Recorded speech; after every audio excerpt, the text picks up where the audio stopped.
Sharon Cuneta, sinagot ang nagsasabing na over-diet siya. Hindi pinalampas ng tinaguriang megastar na si Sharon Cuneta ang espekulasyon ng ilan sa kanyang mga taga-subaybay tungkol sa dahilan ng kanyang pagkakasakit kamakailan.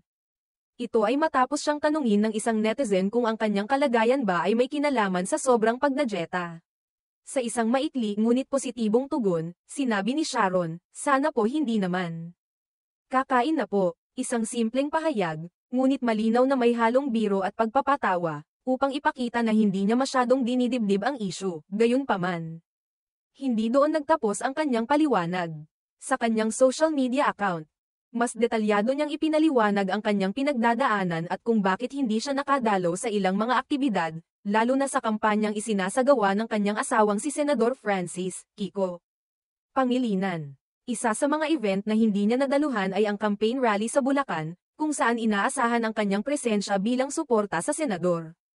Ayon kay Sharon, nakahanda na sana siyang dumalo noong araw ng naturang kampanya. Aniya, nakaayos na siya.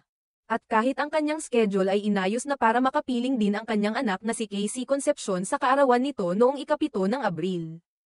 Ngunit bigla raw siyang inatake ng matinding sakit ng tiyan at hindi inaasahang pagduduwal. Ang naramdamang ito ay sapat para mapilitang siyang magpahinga at hindi na tumuloy sa mga nakatakdang lakad. Dahil dito, humingi siya ng paumanhin sa mga taga-suporta at organizers ng mga hindi niya nadaluhang events. Ipinahayag niyang labis siyang nanghihinayang dahil nais niya talagang makasama ang mga ito at magpakita ng suporta sa kanyang pamilya at mga kaibigan sa gitna ng panahon ng kampanya. Dagdag pa niya, ginagawa niya ang lahat ng kanyang makakaya upang mapanatili ang kanyang kalusugan. Ibinahagi rin niya na isa sa mga dahilan kung bakit siya nagdadieta ay upang mas maging aktibo at makagalaw ng mas maayos sa dami ng mga gawaing kanyang kinahaharap.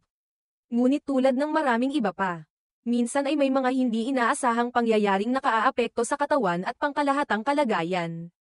Sa kabila ng kanyang nararanasang abala sa kalusugan, pinasalamatan ni Sharon ang mga taong patuloy na nagpapakita ng malasakit at pag-unawa.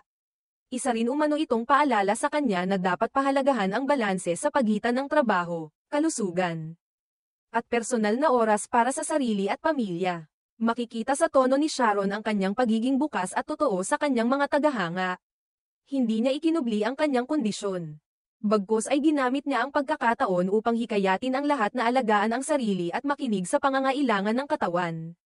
Sa huli, kahit pa isa siyang batikang artista at kilalang personalidad, ipinakita ni Sharon na tulad ng iba, siya rin ay nagkakasakit, napapagod, at kailangang huminto paminsan-minsan upang bigyang pansin ang sariling kalusugan.